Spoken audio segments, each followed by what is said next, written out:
चतुर्भुजम् प्रसन्नवदनं ध्यायेत् सर्वविघ्नोपशान्तये। व्यासं वसिष्ठनप्तारं शक्तैकौत्रमकल्मषम् पराशरात्मजं वन्दे शुकतातं तपोनिधिम्। व्यासाय विष्णुरूपाय व्यासरूपाय विष्णवे नमो वै ब्रह्मनिधये वासिष्ठाय नमो नमः। अविकाराय शुद्धाय नित्याय परमात्मने सदैकरूपरूपाय विष्णवे सर्वजिष्णवे। यस्य स्मरणमात्रेण जन्म संसारबन्धनात् विमुच्यते नमस्तस्मै विष्णवे प्रभविष्णवे। ॐ नमो विष्णवे प्रभविष्णवे। श्रीवैशम्पायन उवाच श्रुत्वा धर्मानशेषेण पावनानि च सर्वशः युधिष्ठिरः शान्तनवं पुनरेवाभ्यभाषत। युधिष्ठिर उवाच किमेकं दैवतं लोके किं वाप्येकं परायणम् स्तुवन्तः कं कमर्चन्तः प्राप्नुयुर्मानवा शुभम्। को धर्मः सर्वधर्माणां भवतः परमो मतः किं जपन्मुच्यते जन्तुर्जन्म संसारबन्धनात्। श्रीभीष्म उवाच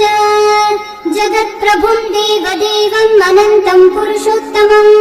स्तुवन्नाम सहस्रेण पुरुषस्तततोत्थितः तमेव चार्चयन् नित्यं भक्त्या पुरुषम् अव्ययम् ध्यायन् स्तुवन्नमस्यं च यजमानस्तमेव च। अनादिनिधनं विष्णुं सर्वलोकमहेश्वरम् लोकाध्यक्षं स्तुवन्नित्यं सर्वदुःखातिगो भवेत्। ब्रह्मण्यं सर्वधर्मज्ञं लोकानां कीर्तिवर्धनम् लोकनाथं महद्भूतं सर्वभूतभवोद्भवम्। एष मे सर्वधर्माणां धर्मोऽधिकतमो मतः यद्भक्त्या पुण्डरीकाक्षं स्तवैर्रच्चैर्नरः सदा। परमं यो महत्तेजः परमं यो महत्तपः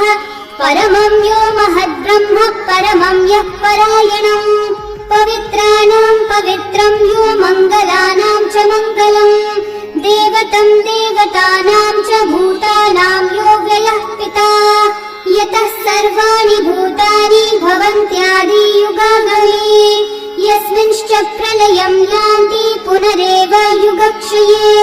तस्य लोकप्रधानस्य जगन्नाथस्य भूपते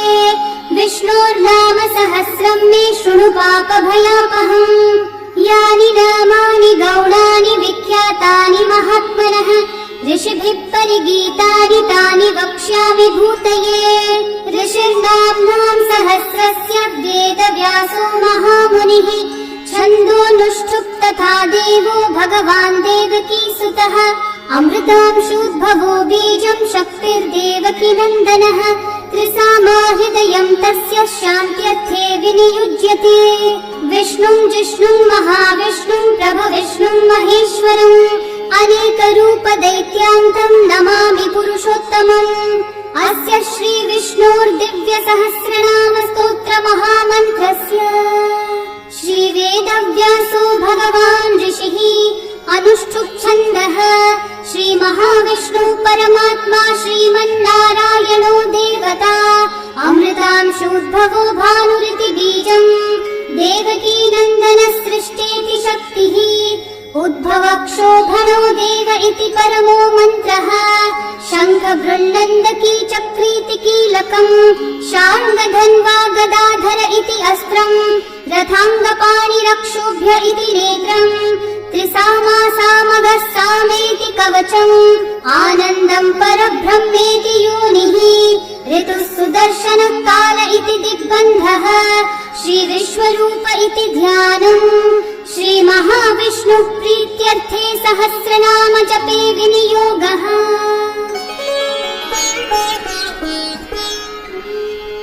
ध्यानम् क्षीरोधन्वत् प्रदेशे शुचिमणिविलसत्सैकते मौक्तिकानाम् माला क्लृप्तासनस्तस्फटिकमणिनिभैर्मौक्तिकैर्मण्डिताङ्गः शुभ्रैरभ्रैरतभ्रैरुपरि विरचितैर्मुक्तपीयूषवर्षैः आनन्देन पुनीयादरिनलिनगदा शङ्खपाणिर्मुकुन्दः भुवपादौ यस्य नाभिर्वियदसुरनिलश्चन्द्रसूर्यौ च नेत्रे कर्णावाशाशिरौद्योर्मुखमपि दहनो यस्य वास्तेयमब्धिः अन्तस्थं यस्य विश्वं सुरनरखगो भोगि गन्धर्वदैत्यैः चित्रं रम्यते तं त्रिभुवन विपुषं विष्णुमीशं नमामि। ॐ नमो भगवते वासुदेवाय। शान्ताकारं भुजगशयनं पद्मनाभं सुरेशं विश्वाधारं गगनसदृशं मेघवर्णं शुभाङ्गं लक्ष्मीकान्तं कमलनयनं योगिहृद्ध्यानगम्यं वन्दे विष्णुं भवभयहरं सर्वलोकैकनाथम्। मेघश्यामं पीतकौशीयवासं श्रीवत्साङ्कं कौस्तुभोद्भासिताङ्गं पुण्योपेतं पुण्डरीकायताक्षं विष्णुं वन्दे सर्वलोकैकनाथम्। नमः समस्तभूतानामादिभूताय भूभृते अनेकरूपरूपाय विष्णवे प्रभविष्णवे सशङ्खचक्रं सकिरीटकुण्डलं सपीतवस्त्रं सरसीरुहेक्षणं सहारवक्षस्थलशोभिकौस्तुभं नमामि विष्णुं शिरसा चतुर्भुजम्।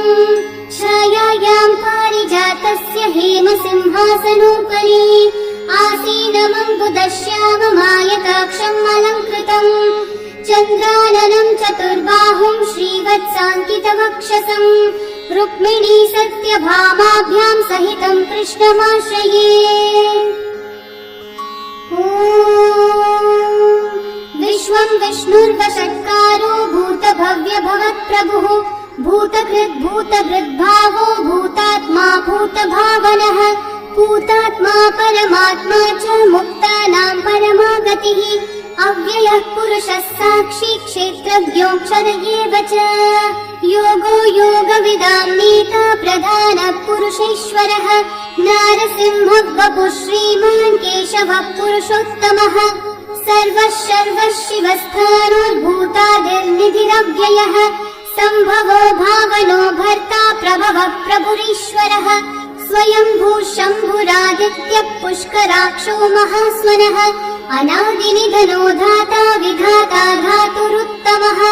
अप्रमेयो ऋषिकेशः पद्मनाभोऽमरः प्रभुः विश्वकर्मा मनुस्त्वष्टा स्थविष्ठस्थविरो ध्रुवः अग्राह्यः शाश्वतः कृष्णो लोहिताक्षः प्रतर्दनः प्रभुतस्त्रिककुब्धामः पवित्रं मङ्गलं परम् ईशानः प्राणदः प्राणो ज्येष्ठः श्रेष्ठः प्रजापतिः हिरण्यगर्भो भूगर्भो माधवो मधुसूदनः ईश्वरो विक्रमी धन्वी मेधावी विक्रमक्रमः अनुत्तमो दुराधर्षः कृतज्ञः कृतिरात्मवान् सुरेशः शरणं शर्म विश्वरेतः प्रजाभवः अहः संवत्सरो व्याळः प्रत्ययः सर्वदर्शनः अजः सर्वेश्वरः सिद्धिः सिद्धि सर्वादिरच्युतः वृषा कपिरमेयात्मा सर्वयोगविनिःसृतः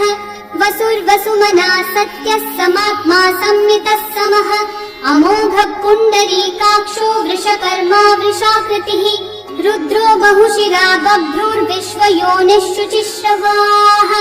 अमृतः शाश्वतस्थाणुर्वरारोहो महातपाः सर्वगः सर्वविद्भानु विश्वक्सेनो जनार्दनः वेदो वेदविदव्यङ्गो वेदाङ्गो वेदवित्कविः लोकाध्यक्षः सुराध्यक्षो धर्माध्यक्षः कृताकृतः चतुरात्मा चतुर्व्यूहश्चतुर्दंश्चतुर्भुजः भ्राजिष्णुर्भोजनं भोक्ता सहिष्णुर्जगदादिजः अनघो विजयो जेता विश्वयोनिः पुनर्वसुः उपेन्द्रो वामनः प्रांशूरमोघः शुचिरूर्चितः अतीन्द्रः सङ्ग्रहः सर्गो धृतात्मा नियमो यमः वेद्यो वैद्यः सदा योगी वीरः माधवो मधुः अतीन्द्रियो महामायो महोत्साहो महाबलः महाबुद्धिर्महावीर्यो महाशक्तिर्महाद्युतिः अनिर्देश्यः वपुः श्रीमानमेयात्मा महाधृतक् महेश्वासो महीभर्ता श्रीनिवासः सतां गतिः अनिरुद्धः सुरानन्दो गोविन्दो गोविदाम्पतिः मरीचिर्दमनोहंसः सुपर्णो भुजगोत्तमः हिरण्यनाभः सुतपः पद्मनाभः प्रजापतिः अमृत्युः सर्वदृक्सिंहः सन्धाता सन्धिमां स्थिरः अजो दुर्मशनः शास्ता विश्रुतात्मा सुरारिः गुरुर्गुरुतमो धामः सत्यः सत्यः पराक्रमः निमिषो निमिषस्रग्वी वाचस्पतिरुदारधीः अग्रणीर्ग्रामणी श्रीमान् न्यायो नेता समीरणः सहस्रमूर्धा विश्वात्मा सहस्राक्षः सहस्रपात् आवर्तनो निवृत्तात्मा संवृतः सम्प्रमर्दनः अहः संवर्तको वह्निरनिलो धरणीधरः सुप्रसादः प्रसन्नात्मा विश्वदृग्विश्वभुग्विभुः सत्कर्ता सत्कृतः साधुर्जन्मुर्नारायणो नरः असंख्येयो प्रमेयात्मा विशिष्टः शिष्टकृच्छुचिः सिद्धार्थः सिद्धसङ्कल्पः सिद्धिदः सिद्धिसाधनः वृषाही वृषभो विष्णुर्वृषपर्वा वृषोदरः वर्धनो वर्धमानश्च विविक्तः श्रुतिसागरः सुभुजो दुर्धरो वाग्मी महेन्द्रो वसुदो वसुः नैकरूपो बृहद्रूपः शिपिविष्टप्रकाशनः ओजस्तेजो द्युतिधरः प्रकाशात्मा प्रतापनः ऋद्धस्पष्टाक्षरो मन्त्रश्चन्द्रांशूर्भास्करद्युतिः अमृतांशूद्भवो भानुः शशबिन्दुः सुरेश्वरः औषधं जगतः सेतुः सत्यधर्मः पराक्रमः भूतभव्यभवन्नाथः पवनः पावनो नलः कामः कामकृत्कान्तः कामः कामप्रदः प्रभुः युगादिकृद्युगावर्तो नैकमायो महाशनः अदृश्यो व्यक्तरूपश्च सहस्रजिदनन्तजित् इष्टो विशिष्टशिष्टेष्ठः शिखण्डी नहुषो वृषः क्रोधः क्रोधकृत्कर्ता विश्वबाहुर्महीधरः अच्युतः प्रथितः प्राणः प्राणदो वासवानुजः अपान्निधिरधिष्ठानम् अप्रमत्तः प्रतिष्ठितः स्कन्दस्कन्दद्धरो धुर्यो वरदो वायुवाहनः वासुदेवो बृहद्भानुरादिदेवः पुरन्दरः अशोकस्थारणस्थारः शूरः शौरिर्जनेश्वरः अनुकूलः शतावर्तः पद्मी पद्मनिभीक्षणः पद्मनाभोरविन्दाक्षः पद्मगर्भः शरीरभृत् महर्धिरिग्धो वृद्धात्मा महाक्षो गरुडध्वजः अतुलः शरभो भीमः समयज्ञो हविर्हरिः सर्वलक्षणलक्षण्यो लक्ष्मीवान् समितिञ्जयः विक्षरो रोहितो मार्गो हेतुर्दामोदरः सहः महीधरो महाभागो वेगवानमिताशनः उद्भवक्षोभणो देवः श्रीगर्भः परमेश्वरः करणं कारणं कर्ता विकर्ता गहनो गुहः व्यवसायो व्यवस्थानः संस्थानस्थानदो ध्रुवः परर्धि परमस्पष्टः तुष्टः पुष्टः शुभेक्षणः रामो विरामो विरतो मार्गो नेयो नयो नयः वीरशक्तिमतां श्रेष्ठा धर्मो धर्मविदुत्तमः वैकुण्ठः पुरुषः प्राणः प्राणदः प्रणवपृथुः हिरण्यगर्भः शत्रुघ्नो व्याप्तो वायुरधोक्षजः ऋतुः सुदर्शनः कालः परमेष्ठी परिग्रहः उग्रः संवत्सरो दक्षो विश्रामो विश्वदक्षिणः विस्तारस्थावरस्थाणु प्रमाणं बीजमव्ययम् अर्थोऽनर्थो महाकोशो महाभोगो महाधनः अनिर्विण्णस्थविष्ठो भूर्धर्मयूपो महामखः नक्षत्रनेमिर्नक्षत्री क्षामः क्षामः समीहनः यज्ञयुज्यो महेज्यश्च क्रतुः सत्रं सताङ्गतिः सर्वदर्शी विमुक्तात्मा सर्वज्ञो ज्ञानमुत्तमम् सुव्रतः सुमुखः सूक्ष्मः सुघोषः सुखदः सुहृत् मनोहरो जितक्रोधो वीरबाहुर्विदारणः स्वापनः स्ववशो व्यापी नैकात्मा नैककर्मकृत् वत्सरो वत्सलो वत्सी रत्नगर्भो धनीश्वरः धर्मभुग्धर्मकृद्धर्मी सदसक्षरमक्षरम् अविज्ञाता सहस्रांशूर्विधाता कृतलक्षणः गभस्तिनेमि सत्त्वस्थः सिंहो भूतमहेश्वरः आदिदेवो महादेवो देवेशो देवभृद्गुरुः उत्तरो गोपतिर्गोप्ता ज्ञानगम्यः पुरातनः शरीरभूतभृद्भोक्ता कपीन्द्रो भूरि दक्षिणः सोमपो मृतपः सोमः पुरुजित् पुरुषत्तमः विनयोजयः सत्यसन्धो दाशारः सात्वतां पतिः जीवो विनयिता साक्षी मुकुन्दोमितविक्रमः अम्भो निधिरनन्तात्मा महोधदिशयोऽन्तकः अजो महार्हः स्वाभाव्यो जितामित्रप्रमोदनः आनन्दो नन्दनो नन्दः सत्यधर्मात्रिविक्रमः महर्षि कपिलाचार्य कृतज्ञो मेदिनीपतिः त्रिपदस्त्रिदशाध्यक्षो महाशृङ्गकृतान्तकृत् महावराह गोविन्दः सुषेणः कनकाङ्गदी गुह्यो गभीरो गहनो गुप्तश्चक्रगदाधरः वेधास्वाङ्गोजितः कृष्णो दृढसङ्कर्षणोच्युतः वरुणो वारुणो वृक्षः पुष्कराक्षो महामनाः भगवान् भगहानन्दी वनमाली हलायुधः आदित्यो ज्योतिरादित्यः सहिष्णुर्गतिसत्तमः सुधन्वाखण्ड परशुर्दारुणो द्रविणप्रदः दिवस्पृक् सर्वदृग्व्यासो वाचस्पतिरयो निजः त्रिसामासामगः सामन्निर्वाणम् भेषजम् भिषक् सन्न्यासकृच्छमः शान्तो निष्ठा शान्तिपरायणम् शुभाङ्गः शान्तिदः सृष्टा कुमुदः कुवलेशयः गोहितो गोपतिर्गोप्ता वृषभाक्षो वृषप्रियः अनिवर्ती निवृत्तात्मा संक्षेप्ताक्षेमकृच्छिवः श्रीवत्सवक्षा श्रीवासः श्रीपति श्रीमताम्बरः श्रीरः श्रीशः श्रीनिवासः श्रीनिधिः श्रीविभावनः श्रीधरः श्रीकरः श्रेयः श्रीमान् लोकत्रयाश्रयः स्वक्षः सुन्दः शतानन्दो नन्दिर्ज्योतिर्गणेश्वरः विजितात्मा विधेयात्मा सत्कीर्तिश्चिन्न संशयः उदीर्णः सर्वतश्चक्षुरनीशः शाश्वतः स्थिरः भूषयो भूषणो भूतिर्विशोकः शोकनाशनः अर्चिष्मान् अर्चितः कुम्भो विशुद्धात्मा विशोधनः अनिरुद्धो प्रतिरथः प्रद्युम्नोमितविक्रमः कालनेमी निहावीरः शौरी शूरजनेश्वरः त्रिलोकात्मा त्रिलोकेशः केशवः केशिहा हरिः कामदेवः कामपालः कामिकान्तः कृतागमः अनिर्देश्य वपुर्विष्णु वीरोऽनन्तो धनञ्जयः ब्रह्मण्यो ब्रह्मकृद् ब्रह्मा ब्रह्म ब्रह्म विवर्धनः ब्रह्मविद्ब्राह्मणो ब्रह्मी ब्रह्मज्ञो ब्राह्मणप्रियः महाक्रमो महाकर्मा महातेजा महोरगः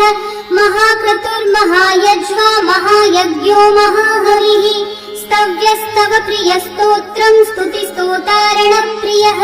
पूर्णः पूरयिता पुण्यः पुण्यः कीर्तिरनामयः मनोजवस्तीर्थकरो वसुरेता वसुप्रदः वसुप्रदो वासुदेवो वसुर्वसुमना हविः सद्गते सत्कृते सत्ता सद्भूति सत्परायणः शूरसेनो यदुश्रेष्ठः सन्निवासः सुयामुनः भूता वासु वासुदेवः सर्वासु निलयो नलः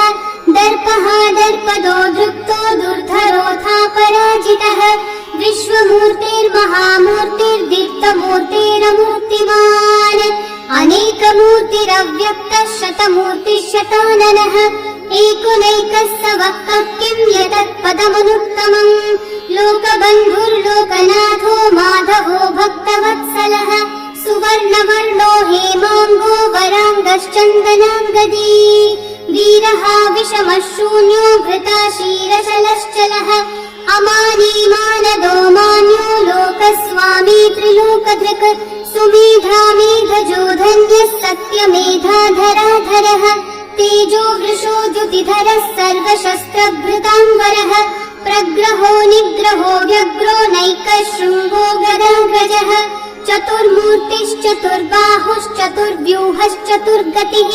चतुरात्मा चतुर्भावश्चतुर्वेद विदेकपात् समावर्तो निर्वृत्तात्मा दुर्जयो दुरतिक्रमः दुर्लभो दुर्गमो दुर्गो दुरावासो दुरारिहा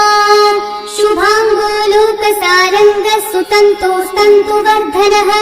इन्द्रकर्मा महाकर्मा कृतकर्मा कृतागमः उद्भवः सुन्दर सुन्दो रत्ननाभः सुलोचनः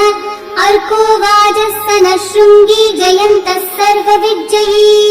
सुवर्णबिन्दु रक्षोभ्यः सर्ववागीश्वरेश्वरः महाहृदो महागर्तो महाभूतो महानिधिः कुमुद कुन्दर कुन्द पर्जन्य पावनो निलः अमृताशो मृतवपुः सर्वज्ञः सर्वतोमुखः सुलभः सुव्रतः सिद्धः शत्रुजिच्छत्रुतापनः न्यग्रोधो दम्बरोऽश्वत्थः चाणूर्रान्ध्रनिषूदनः सहस्राचिः सप्तजिह्वा सप्तैधा सप्तवाहनः अमूर्तिरनघोचिन्त्यो भयकृद्भयनाशनः अनुबृहत्कृशस्थूलो गुणवृन्निर्गुणो महान् अधृतस्वधृतस्वास्य प्राग्वंशो वंशवर्धनः भारभृत्कथितो योगी योगीशः सर्वकामदः आश्रमश्रमणश्रामः सुपर्णो वायुवाहनः धनुर्धरो धनुर्वेदो दण्डो दमयिता दमः अपराजितः सर्वसहो नियन्ता नियमो यमः सत्त्ववान् सात्विकः सत्यः सत्यधर्मपरायणः अभिप्राय प्रियार्होर्ह प्रियकृत्कृतिवर्धनः विहाय स गतिर्ज्योतिः सुरचिर्हुतभुग्विभुः रविर्विरोचनः सूर्यः सविता रविलोचनः अनन्तो हुतभुग्भोक्ता सुखदो नैकजोऽग्रजः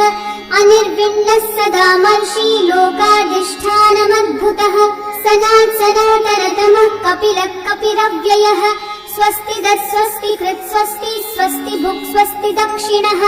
अरौद्रः कुण्डली चक्री विक्रम्यूर्जितशासनः शब्दातिगः शब्दसः शिशिरः शर्वरीकरः अक्रूरः पेशलो दक्षो दक्षिणः क्षमिनाम्बरः विद्वत्तमो वीतभयः पुण्यश्रवणकीर्तनः उत्तारणो दुष्कृतिः पुण्यो दुःस्वप्ननाशनः वीरः रक्षणः सन्तो जीवनः पर्यवस्थितः अनन्तरूपोऽनन्तः श्रीर्जितमन्योर्भयावहः चतुर्रश्रो गभीरात्मा विदिशो व्यादिशो दिशः अनादिर्भूर्भुवो लक्ष्मी सुवीरो रुचिराङ्गदः जननो जनजन्मादि भीमो भीमपराक्रमः आधारनिलयो धाता पुष्पहास प्रजागरः ऊर्ध्वगः सत्पथाचारः प्राणदः प्रणवप्पनः प्रमाणम् प्राणनिलयम् प्राणभृत् प्राणजीवनः तत्त्वम् तत्त्वविदेकात्मा जन्म मृत्यु जरातिगः भूर्भुवः स्वस्तरुस्तारः सविता प्रपितामहः यज्ञो यज्ञपतिर्यज्वा यज्ञाङ्गो यज्ञवाहनः यज्ञभृद्यज्ञकृद्यज्ञी यज्ञभुग्यज्ञसाधनः यज्ञातकृद्यज्ञगुह्यामन्नमन्नादयेव च आत्मयोनिः स्वयं जातो वैखानः सामगायनः देवकीनन्दनः सृष्टा श्रुतिशः पापनाशनः शङ्खबृन्नन्दकी चक्री शार्ङ्गधन्वा गदाधरः रथाङ्गपाणिरक्षोभ्यः सर्वप्रहरणायुधः सर्वप्रहरणायुध ॐ नम इति वनमाली गदीशाङ्गी शङ्खी चक्री च नन्दकी श्रीमान्नारायणो विष्णुर्वासुदेवोऽभिरक्षतु वनमाली गदीशाङ्गी शङ्खी चक्री च नन्दकी श्रीमान्नारायणो विष्णुर्वासुदेवोऽभिरक्षतु वनमाली गदीशाङ्गी शङ्खी चक्री च नन्दकी श्रीमान्नारायणो विष्णुर्वासुदेवोऽभिरक्षतु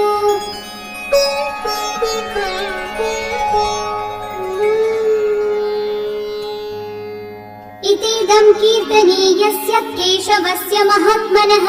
नाम्नां सहस्रं दिव्यानामशेषेण प्रकीर्तितम् य इदं शृणुयान् नित्यं यश्चापि परिकीर्तयेत् नाशुभं प्राप्नुयात् किञ्चित् सोमुत्रेह च मानवः वेदान्तगो ब्राह्मणस्य क्षत्रियो विजयी भवेत् वैश्योधनसमृद्धस्यात् शूद्रः सुखमवाप्नुयात् धर्मार्थी प्राप्नुयात् धर्मम् अर्थार्थी चार्थमाप्नुयात् कामानवाप्नुयात् कामी प्रजार्थी चाप्नुयात् प्रजाम् भक्तिमान् यः सदोत्थाय शुचिस्तद्गतमानसः सहस्रं वासुदेवस्य नाम्नामेतत् प्रकीर्तयेत् यशः प्राप्नोति विपुलं याति प्राधान्यमेव च